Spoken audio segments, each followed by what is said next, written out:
Sejam bem-vindos a mais esta palestra doutrinária. Hoje nós estamos utilizando aqui o livro Trilhões Partidos, do Espírito Manuel Filomeno de Miranda, a psicografia do Divaldo Franco. E aqui ele vai dar algumas dicas sobre a obsessão, a desobsessão e sobre a forma de trabalho na parte do prefácio. Então vamos lá. Tendo em vista o grave problema da obsessão, que aflige multidões e as infelicita, o grupo que se afeiçoe a esse ministério deve socorrer a obsediados e obsessores. Deve observar pelo menos os seguintes requisitos mínimos. Aí ele vai dar as dicas aqui. A equipe de trabalho. Toda e qualquer tarefa, especialmente a que se destina ao socorro, exige equipe hábil, adredemente preparada para o ministério a que se dedica. A equipe que se dedica à desobsessão, e tal ministério somente é credor de fé, possuidor de valor, quando realizado em equipe, que, a seu turno, se submete à orientação das equipes espirituais superiores. Deve estribar-se numa série incontroversa de itens de cuja observância dependem os resultados da tarefa a desenvolver. Então, assim se faz imprescindível na desobsessão quando se pretende elaborar em equipe.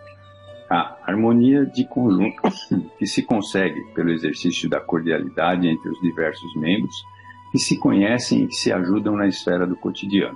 B. Elevação de propósitos, cujo programa cada um se entrega em regime de abnegação às finalidades superiores da prática medianímica, do que decorrem os resultados de natureza espiritual, moral e física dos encarnados e dos desencarnados em socorro. Conhecimento doutrinário que capacita os médiuns e doutrinadores, assistentes e participantes do grupo a uma perfeita identificação, mediante a qual se podem resolver os problemas e dificuldades que surgem. A concentração D, por meio de cujo comportamento se dilatam os registros dos instrumentos mediúnicos, facultando sintonia com os comunicantes adredemente trazidos aos recintos próprios para assistência espiritual. E conduta moral e sadia, em cujas bases estejam esculpidas instruções evangélicas, de forma que as emanações psíquicas, sem miasmas infelizes, possam constituir plasma de sustentação daqueles que, em intercâmbio, necessitam dos valiosos recursos de vitalização para o êxito do tentame. F. Equilíbrio interior dos médiuns e doutrinadores. Uma vez que somente aqueles que se encontram com a saúde equilibrada estão capacitados para o trabalho em equipe. Pessoas nervosas, versáteis, suscetíveis, bem se depreendem, são cárceres de auxílio. São carentes de auxílio, não se encontrando habilitadas para mais realizações, quais as que exigem recolhimento, paciência, afetividade, clima de prece em esfera de lucidez mental. Alegam muitos colaboradores que experimentam dificuldades quando se dispõem à concentração. No entanto, fixam-se com facilidade surpreendente nos pensamentos depressivos, lascivos, vulgares, graças a uma natural acomodação a que se condicionam como hábito irreversível e predisponente favorável. Parece-nos que, em tais casos, a dificuldade em se concentrar refere-se a ideias superiores aos pensamentos nobres, cujo tempo mental para esses reservados é constituído de pequenos períodos em que não conseguem criar um clima de adaptação e continuidade suficiente para a elaboração de um estado natural de elevação espiritual. G. Confiança, disposição física e moral, que são decorrentes da certeza de que os espíritos, não obstante invisíveis para alguns, se encontram presentes, atuantes, a eles se vinculando mentalmente em intercâmbio psíquico eficiente, de cujos diálogos conseguem aurir estímulos e encorajamento para o trabalho e execução. H. Circunspecção, que não expressa catadura, mas responsabilidade, conscientização de labor, embora a face desanuviada, descontraída, cordial. E médiuns adestrados, atenciosos, que não se facultam perturbar nem perturbem os demais membros do conjunto, que significa adicionar, serem disciplinados, a fim de que a erupção de esgares, pancadas, gritarias, não transforme o intercâmbio santificante em algavaria desconcertante e embaraçosa. Ter em mente que a psicofonia é sempre de ordem psíquica, mediante a concessão consciente do médium através do seu perispírito. J. Luzes do preposto para os diálogos, cujo campo mental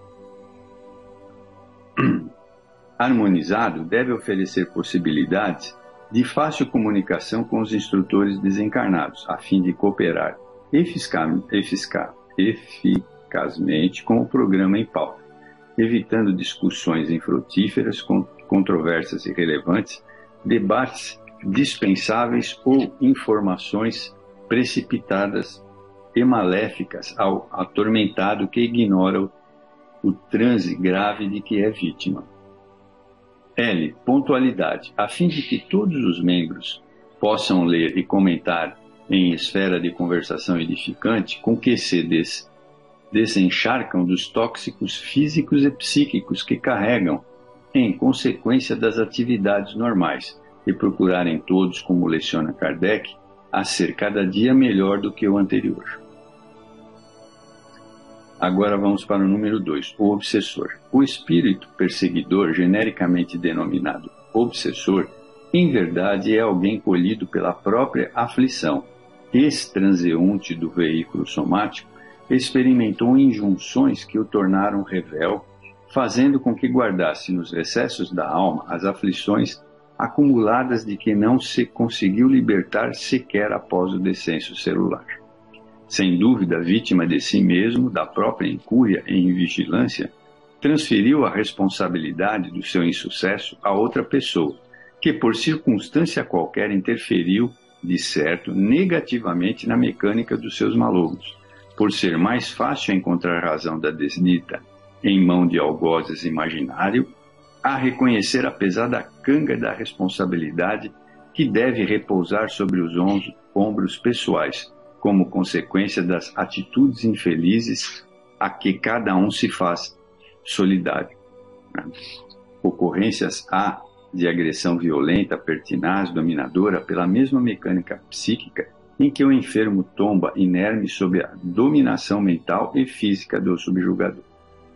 Pacientemente atendidos nos abençoados trabalhos de desobsessão, nos quais se lhes desperta a lucidez perturbada, concitando-os ao avanço no rumo da felicidade que supõe perdida, faculta-se-lhe entender os desígnios sublimes da criação, convidando-os a empregarem os que, se não lhe fizeram razão de sofrimento, a consciência universal de que ninguém se evade.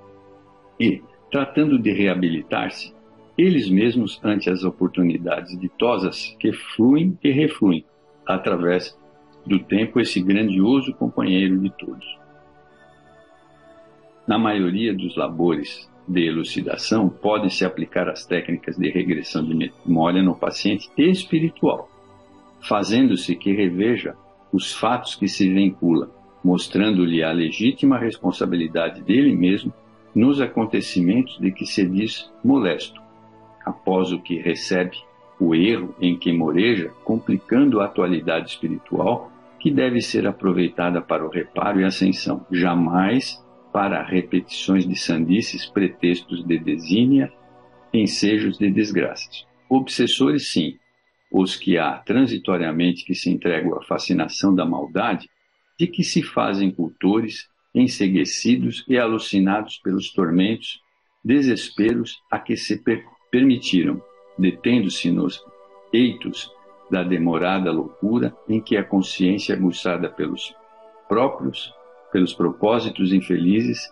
que desvia o rumo das cogitações para reter-se apenas na angulação defeituosa do sicário, verdugo impiedoso de si mesmo, pois todo mal sempre termina por infelicitar aquele que lhe presta culto de superniência. Tais entidades, que oportunamente são colhidas pelas sutis injunções da lei divina, governam redutos de sombra e viciação, com sede nas regiões tenebrosas da erraticidade inferior, donde se espraiam na direção de muitos antros de sofrimento e perturbação na terra, atingindo também muitas vezes as mentes ociosas os espíritos calcetas, os renitentes revoltados, cômodos e inúteis, por cujo comércio dão início a processos muito graves de obsessões de longo prazo. Reunidos em magotes, momentaneamente ferozes, se disputam primazia como só ia acontecer entre os homens de instintos primitivos da terra, nos combates de extermínio em que os próprios comparsas se entregam de autodestruir-se, estimulados por ambições que culminam na vanglória da ilusão que se acaba. Exibindo multifaces de horror com que se aparvalham aqueles com os quais se homisiam moral e espiritualmente, acreditam-se por vezes tal a aberração a que se entregam, pequenos deuses em composição de força para assumirem o lugar de Deus. É muito difícil essas obsessões difíceis. Expressivo número deles, esses irmãos marginalizados por si mesmos do caminho redentor, que são todavia inconscientes instrumentos da justiça divina e ignoram e pensam desrespeitar, obsediam outros desencarnados que se convertem em obsessores a seu turno, dos viajantes terrenos, em processo muito complexo de convivência e exploração fisiopsíquica. Todos eles, nossos irmãos da retaguarda espiritual, onde possivelmente já estivemos também, são necessitados de compaixão e misericórdia, de intercessão pela prece e oferenda dos pensamentos salutares de todos os que se encontram nas lídimas colmeias espirituais de socorro desobsessivo, ofertando-lhes o pádolo da renovação e a rota luminescente para a nova marcha, como claro sol de discernimento íntimo para a libertação dos gravames sobre os quais expungem os erros em que se indiciaram. Agora, número 3, vamos ver o obsediado. Somente há obsediados e obsessões porque há endividados espirituais facultando a urgência da reparação das dívidas. Todo problema, pois de obsessão, redunda em problema de moralidade em cuja realização o espírito se permitiu enredar por desrespeito ético, legal e espiritual. Como ninguém se liberta da conjuntura da consciência culpada, já que onde esteja o devedor, aí se encontra a dívida e logo depois o cobrador. É da lei. No fulcro de toda a obsessão estão inerentes os impositivos do reajustamento entre o devedor e o cobrador. Indubitavelmente, o Instituto Divino dispõe de muitos meios para alcançar os que lhes são incursos nos códigos soberanos. Não é, portanto, condição única de que o defraudador seja sempre defrontado pelo fraudado, que lhe aplicará o necessário corretivo. Se assim fora, inverter-se-iam a ordem natural e o círculo repetitivo das injunções de dívida, cobrança, dívida, culminaria pela desagregação do equilíbrio moral entre os espíritos. Como todo atentado é sempre dirigido à ordem geral, embora através dos que estão mais próximos dos agressores, à ordem mesma são convocados os transgressores.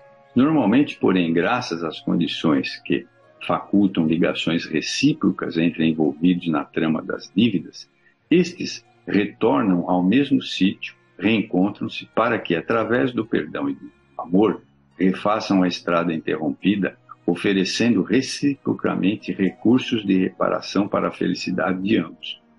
Porque transitam nas emanações primitivas que lhes parecem mais agradáveis, facultam-se perturbar, enredando-se na ideia falsa de procurar aplicar a própria justiça em face que infalivelmente cai necessitado, por suas vezes, da justiça divina. Quando o espírito é encaminhado à reencarnação, traz em forma de matizes vigorosas no perispírito o que se necessita para a evolução. Imprime-se, então, tais fulcros nos tecidos em formação da estrutura material que se utilizará para as provações e expiações necessárias. Se volta para o bem e adquire títulos de valor moral, desarticula os condicionamentos que lhes são impostos para o sofrimento que restabelece a harmonia nos centros psíquico-somáticos. Isso é muito importante para nós sabermos, né? Que passam então a gerar novas vibrações aglutinantes de equilíbrio a se fixarem no corpo físico em forma de saúde, paz e júbilo.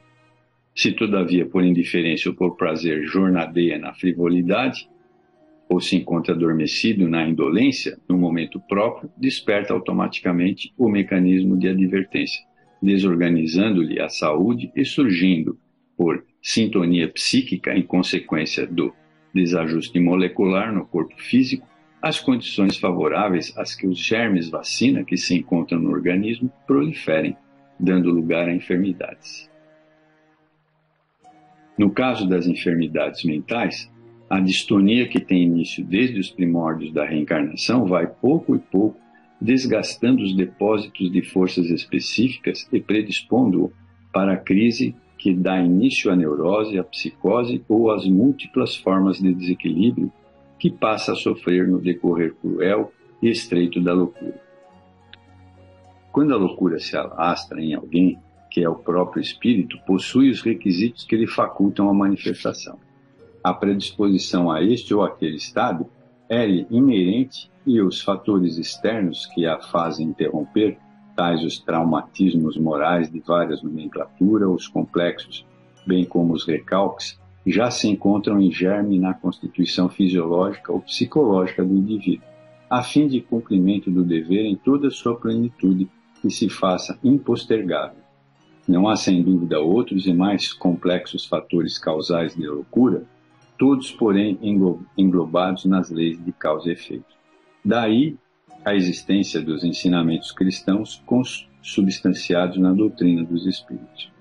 No que diz respeito ao problema das obsessões espirituais, o paciente é também o agente da própria cura.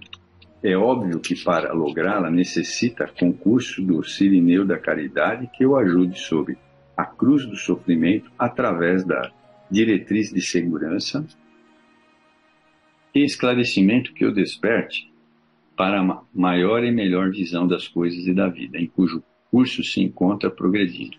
Não se transfere, portanto, para os passistas, doutrinadores e médios a total responsabilidade dos resultados nos tratamentos das obsessões. É certo que ocorrem a miúde curas temporárias, recuperações imediatas sem o concurso do enfermo. Sem dúvida, são concessões de acréscimo da divindade. O problema, porém, retomará mais tarde, quando o devedor menos o espere, já que a esse tempo deverá estar melhor preparado para fazer o seu reajustamento moral e espiritual com a lei divina. Esclareça-se, portanto, o portador das obsessões, mesmo aquele que se encontra no estágio mais grave da subjugação, através de mensagens esclarecedoras ao subconsciente pela doutrinação eficaz, conclamando-o ao despertamento do que dependerá sua renovação. Por outro lado, doutrine-se o invasor, o parasita espiritual entre mentes, elucide-se o hospedeiro, o suporte da invasão, de modo que ele ofereça valores compensadores, eleve-se moral e espiritualmente, a fim de alcançar maior círculo de vibrações com que se erguerá acima e além das conjunturas, podendo melhormente ajudar-se e ajudar aqueles que deixou na estrada do sofrimento, marchando com eles na condição de irmão reconhecido e generoso, portador das bênçãos, da saúde e da esperança. Bem, eu espero que vocês tenham gostado dessas dicas do Manuel Filomeno de Miranda, porque ele, na realidade, é um grande estudioso das obsessões e desobsessões. Então, fica aí as dicas e vamos colocar tudo isso em prática. Tá? Muito obrigado a todos.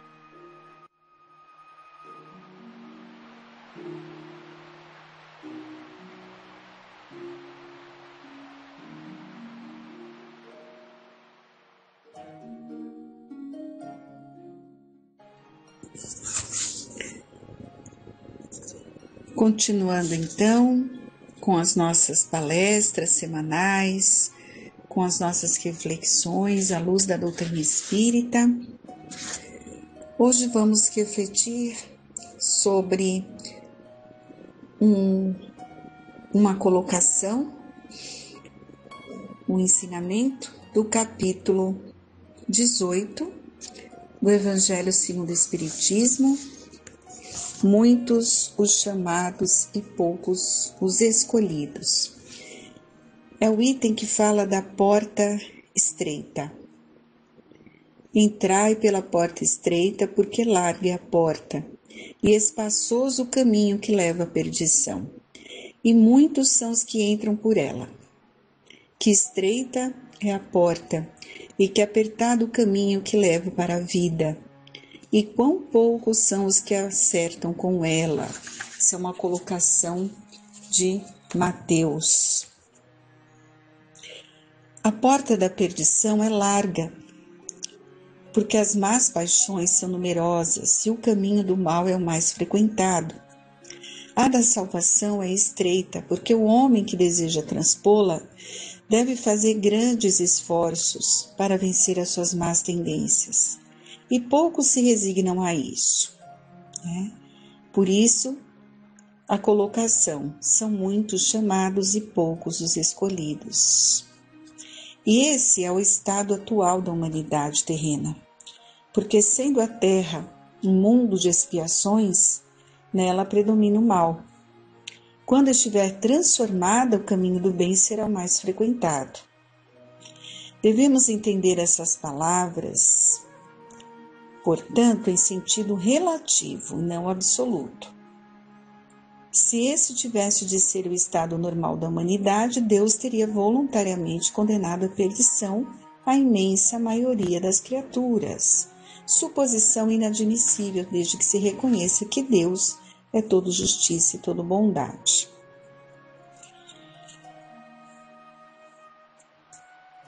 Mas quais as faltas de que essa humanidade seria culpada? Para merecer uma sorte tão triste no presente e no futuro, se toda ela estivesse na terra e a alma não tivesse outras existências? Por que tantos escolhos semeados no seu caminho? Por que essa porta tão estreita que apenas a um pequeno número é dado transpor, se a sorte da alma está definitivamente fixada após a morte? E é assim que, com a unicidade da existência, estamos incessantemente em contradição com nós mesmos e com a justiça de Deus. Mas, com a anterioridade da alma e a pluralidade dos mundos, o horizonte se alarga, iluminam-se os pontos mais obscuros da fé. O presente e o futuro se mostram solidários com o passado, e somente assim podemos compreender toda a profundidade, toda a verdade e toda a sabedoria das máximas do Cristo. Então, nesse item, nós podemos ter a consciência, de quanto importante é refletirmos sobre a nossa vida, sobre o que estamos fazendo aqui, quem somos, de onde viemos. Tem uma colocação de Paulo muito importante: desperta tu que dormes, levanta-te dentre os mortos e o Cristo te iluminará. Acordemos para a vida superior e levantemo-nos na execução das boas obras, e o Senhor nos ajudará para que possamos ajudar os outros. Vamos refletir sobre essas colocações, já que estamos aí no início de mais um ano tão importante, oportunidade bendita de estarmos encarnados. Em geral, nós e a maioria das pessoas, em algum momento da vida, já se pegou, questionando sobre o porquê da sua existência, qual o sentido da vida. É natural, Todos já tivemos ou estamos tendo essas indagações. E muitos não encontram as respostas. Mas tenhamos a certeza, que existe um motivo sim para a nossa existência nesse mundo. E à luz da doutrina espírita, como esse texto acabou de nos alertar, Não estamos aqui por acaso, somos espíritos em evolução e estamos aqui para aprender, para combater as nossas imperfeições, nos tornarmos espíritos numa condição melhor. Esse é o objetivo da vida, né? E geralmente a gente vê as pessoas questionando: por que viver em um mundo de tanto sofrimento e amargura? Viver é sofrer, para que viver? Para ter desilusões? São frases que nós ouvimos e é por isso que as pessoas estão tão depressivas e algumas até cometendo o ato de desistência de viver, né? Infelizmente, com essa pandemia, então, nós tivemos muitas situações. E o que leva as pessoas a terem esses pensamentos, né? E a resposta mais evidente a essa questão é, infelizmente, a visão materialista, né? As pessoas observam a vida sobre um ângulo exclusivamente material e ela acaba se tornando sem sentido, né? Viver para algumas pessoas é um fardo muito pesado e sem razão de ser. Agora, é totalmente diferente, né, quando nós conseguimos enxergar a vida eterna, a reencarnação, a vida espiritual profunda, ela passa a ter um sentido, né? Nesta visão reencarnacionista, que somos espíritos eternos, viver é uma experiência fascinante quando despertamos a nossa consciência rumo ao infinito. Então, dentro desse enfoque espiritual, a vida é um maravilhoso desafio, com muitos obstáculos, é verdade, mas esses obstáculos, eles são alavancas de apoio para o nosso crescimento espiritual, são desafios, né? Resgates do passado que vem através da dor, do sofrimento, mas como ele comenta, que são alavancas para nos impulsionar. Então, sabemos que somos filhos de Deus, nosso Pai, que criou todo o universo com uma finalidade útil. Desde um simples átomo até uma galáxia, tudo existe ocupando um determinado papel, interagindo entre si, formando o todo. E dentro desse todo, cada ser vivo desempenha uma finalidade específica. E nós, seres humanos, além do nosso papel como seres vivos, em um corpo físico, momentaneamente, temos uma missão maior, espiritual, que é a nossa evolução para o amor e para a plenitude do ser. Então, nosso objetivo é nos tornarmos espíritos puros, elevados. Então, todos nós temos compromissos, a missão de nos tornarmos plenamente felizes. Buscar um sentido para a vida é encontrar o nosso eu verdadeiro. Por meio da busca constante de conhecimento sobre nós e desenvolvendo os potenciais divinos que todos nós temos. Somos filhos de Deus. E por que são poucas as pessoas que conseguem se encontrar e fazer essas reflexões? Porque muitas, né, estão doentes, infelizes, deprimidas, porque surgem doenças físicas e mentais, doenças como a depressão, o alcoolismo, o abuso, as drogas, o suicídio e outras tantas doenças, né, da alma. E a resposta é essa, é uma só: a falta de sentido da vida. Isso tudo que gera tantas doenças existenciais, né? E produzidas com certeza pelo materialismo. As pessoas se afastam de Deus, né? Não se espiritualizam, não alimentam sua alma com os ensinamentos do Evangelho. Então, tudo isso é uma carência espiritual. Pelo fato de nos afastarmos de Deus, numa sociedade que em geral é atormentada, né? Na qual impera a inversão de valores, É difícil, as pessoas não buscam o espiritual. E aí é o que comentou o capítulo do Evangelho. A maioria cultiva a porta larga do materialismo, mesmo dizendo muitas vezes ser espiritualista, né? Muitos de nós, até espíritas, podemos estar nessa situação. Então, quando a gente estuda esse capítulo, que nos convida a entrar pela porta estreita, né? Porque é essa porta que nos leva à vida, temos que refletir sobre isso, né? Porque o mundo, ele nos convida à busca de muitas ilusões, porque está centrado na inversão dos valores, no materialismo, né?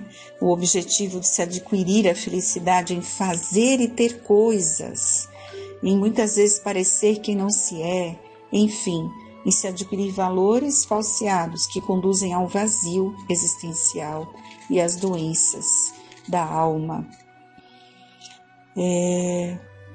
A grande maioria das pessoas, né, que escolhem essa porta larga, elas vão dizer que estão buscando a felicidade, mas elas a colocam fora de si mesmas, nas coisas, nos bens, nos relacionamentos, em um corpo perfeito por fora, né?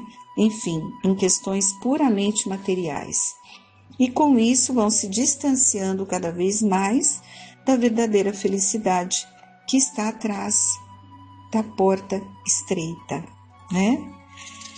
E para entrar nessa porta estreita, como nos ensina o Evangelho, é necessário um movimento de autoconsciência. Por isso que ela é estreita e poucos há que a encontram. Porque são poucos que buscam viver de forma autoconsciente uma vida espiritualmente saudável. Entrar pela porta estreita representa uma dificuldade maior e por isso a necessidade da ação de uma vontade firme, né, que mobilize todo o esforço necessário. Há que haver muita boa vontade. Porém, escolher esse caminho nos traz muita satisfação e felicidade, pois significa a libertação de uma vida sem sentido, né? Nós vamos compreender o verdadeiro significado da vida. Tem uma outra colocação de Jesus, né? Uma outra fala de Jesus, que nos leva também à reflexão sobre o que é viver. Veja, andai enquanto tendes a luz, para que as trevas não vos apanhem. Isso está em João.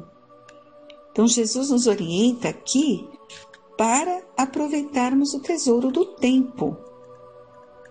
Andai enquanto tendes luz, significa aproveitar o tempo para buscarmos o verdadeiro sentido da vida.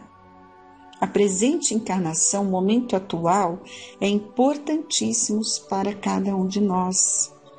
Então, façamos uma reflexão a respeito dessa colocação sobre esse versículo do Evangelho de João. Muitas vezes nós damos muitas desculpas, né? Ou seja, de que não temos tempo para cuidar da questão espiritual, né? Mas é o que vai nos trazer o verdadeiro sentido à vida. Nós temos que entender que, na verdade, trata-se de uma questão de priorização. Se nós não damos tempo para a questão espiritual, é porque estamos colocando essa questão em segundo plano. Então, é muito importante refletir sobre essa postura, principalmente nesse novo ano que se inicia. Se até então não estamos nos esforçando por fazer essa escolha, que reflitamos sobre isso. É tão importante ter essa atividade, esse compromisso que vai nos propiciar o autoconhecimento, que é essencial no processo da nossa transformação. Então, a gente não pode mais adiar essa oportunidade de fazer luz em nossos corações, né? Nesse ensinamento, Jesus está se referindo ao tesouro do tempo, que é a oportunidade que temos para adquirir a nossa luz interior. O tempo é um grande tesouro que usamos bem ou não. O verbo andai é uma metáfora que significa realizar ações enquanto temos a luz do dia, tesouro do tempo, para acender essa luz interna. Podemos ampliar esse conceito que ele diz andar enquanto tendes luz, como sendo a oportunidade da presente reencarnação para a busca do equilíbrio interior. E depois, Jesus completa dizendo, para que as trevas não vos apanhem. Que são trevas? Que são essas trevas, né? Existem as trevas exteriores, existem as trevas da ignorância. Então, todas as vezes que eu não aproveito o tesouro do tempo para acender a minha luz interior, buscar esses ensinamentos do Evangelho que vão combater o meu comportamento, as minhas escolhas, as minhas tendências infelizes, as trevas me apanharão, sejam elas exteriores, existentes no mundo espiritual inferior. Essa atuação inferior acontece constantemente, sabemos disso, ou sejam as nossas tendências, inferiores, que abrem porta para essas influências. Então, é fundamental no nosso processo evolutivo que busquemos duas grandes fontes de luz, que é a luz do conhecimento da verdade, da qual o Evangelho de Jesus é a perfeita síntese, e a luz do autoconhecimento. Conhece a verdade e a verdade te libertará.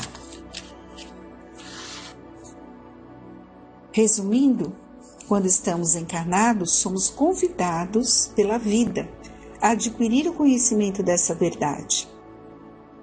E, ao mesmo tempo, temos a oportunidade de nos conhecer, de nos perceber como seres em evolução. E o caminho é esse: estudo do Evangelho. Nós que estamos na doutrina espírita,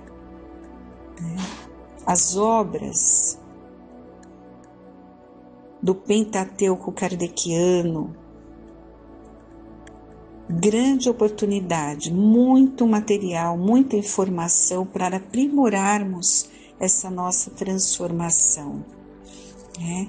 E essa verdade, ela tem que ser buscada pelo estudo, pela prece, desenvolver aos poucos da nossa fé, aplicando na nossa vida, para que não seja apenas um estudo puramente intelectual. Tem que ter a prática, aplicação diária da prática, no dia a dia. E quando nós fazemos isso, quando estudamos, refletimos, meditamos sobre aquilo que estamos lendo, nesse momento mesmo, que estamos lendo esse texto, refletindo sobre o que estamos aqui colocando, nós abrimos um campo magnético, muito importante, tanto para nos conhecermos como para sentir o auxílio que vem dos céus o tempo todo. E se não usamos, se não usarmos esses dois grandes recursos para que a vida nos favorece, as trevas, como eles colocam, nos apanham. O que são essas trevas? São as influências negativas que todos nós sofremos. O mundo aí está o tempo todo nos convidando a satisfações temporárias, materiais, espíritos ainda inferiores, necessitados, que ficam buscando corações que tenham esses pensamentos difíceis. Então, tudo isso acontece, e se nós não nos protegermos, não nos fortalecermos, seremos vítimas. Então, é por isso que é imprescindível investir tempo em nosso crescimento espiritual, que é o nosso verdadeiro tesouro. Então, terminando, vamos lembrar de mais um ensinamento de Jesus que está em Mateus. Porque onde está o teu tesouro, também estará o teu coração. E se realmente colocarmos a nossa vida espiritual como nosso tesouro, vamos sempre encontrar tempo para cuidar do espírito. Que somos, né? Somos filhos de Deus, espíritos eternos. O objetivo maior de cada reencarnação é evoluir.